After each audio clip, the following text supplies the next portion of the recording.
Well, I chose a heck of an episode to skip.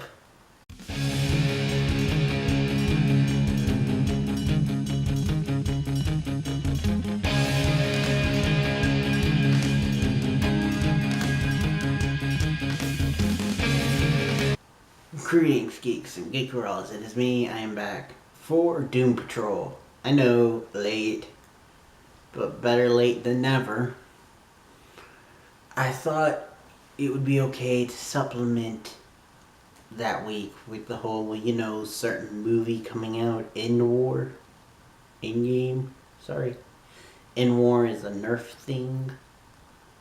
But anyway, I'm a little out of it. As you can see, don't really record in the daytime, but I wanted to get this out to you with enough time for it to sit and settle, so I could then do Game of Thrones later today. But I did want to get out Doom Patrol for you.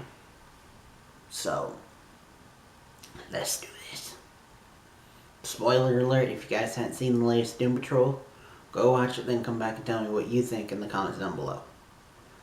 So, Cyborg Patrol. Oh boy. Serious spoilers here, guys. Cyborg has been trapped by the Bureau of Normalcy. And this whole grid thing is starting to... He's being physically tortured by the Bureau, who are trying to get some tech from him or learn some stuff about him, which they can't really do because he left Grid at home. But then as he's starting to do that, he sees in his head Grid saying that he's repaired himself and is back online and is maybe fritzing out, showing him some weird effed up things. Meanwhile, the team, under duress of especially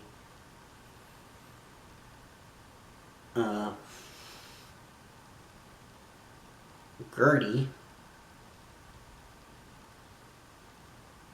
or I guess you could say Rita, because she now doesn't mind people calling her Rita anymore.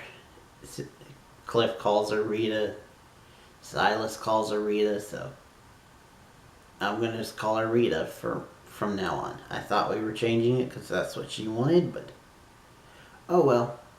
Plus, Rita is easier to remember. Anywho, Rita is full on, comic book Rita, mother, protecting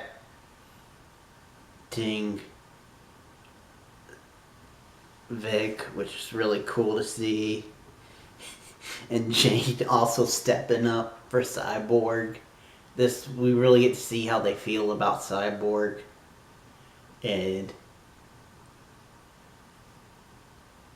Cliff and Larry are kind of like the big brothers, where it's just like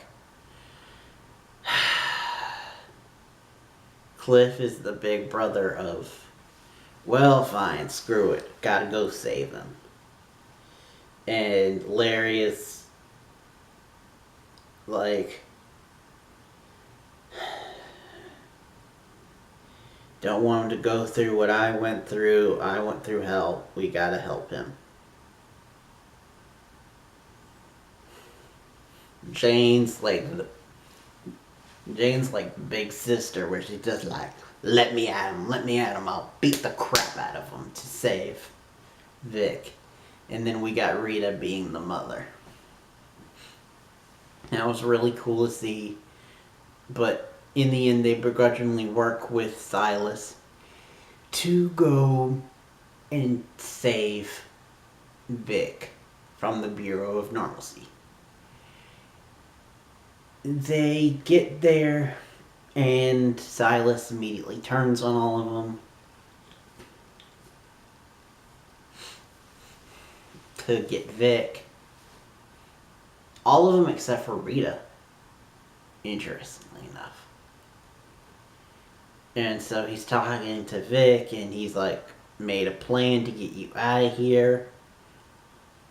But I had to sell out your friends, wink, wink.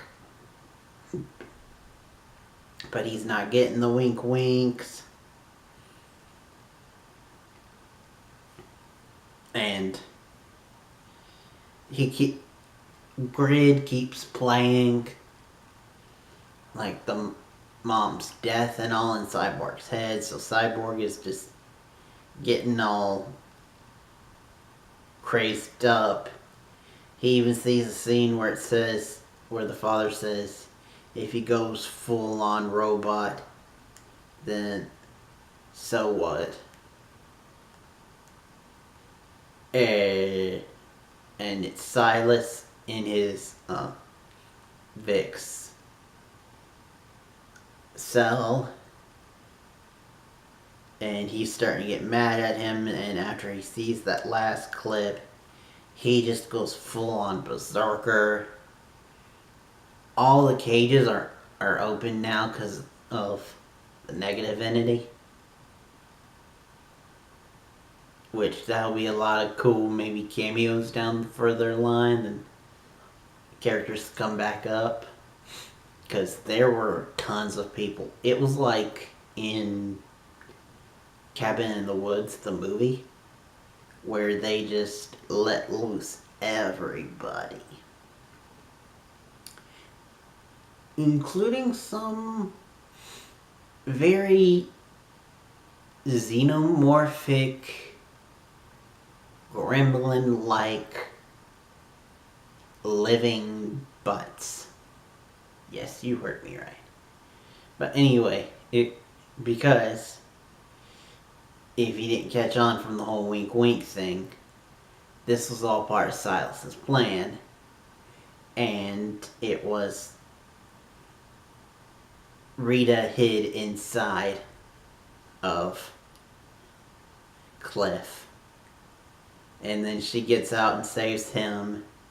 They're about to go save Jane, but a song on boombox starts playing, and here comes Karen back in the picture. Frickin' Karen. And she messes up some things, and so, like I said, the alarms start going off, and then they were like, we cannot let all these people suffer, so the negative entity lets everyone loose. And going back to what I was saying, go back to the Cyborg cell. This is when he sees the dad say, so what, him going full robot. And after being driven kind of insane by Grid and the Bureau of Normalcy, doing physical and mental torture on him, he snaps, starts beating the crap out of his father, and seemingly, because I don't know, because we cut right after, he seemingly kills Silas. He kills his father. So Cyborg now gonna have the whole thing of accidentally killing his mom and accidentally killing his father. Because we find out that it wasn't Grid who was messing with him. The big shoe drops. Grid was never messed up. Grid was working fine. Grid never...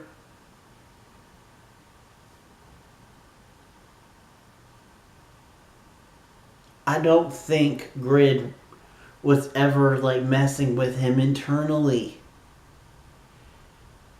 And also that last clip wasn't even real.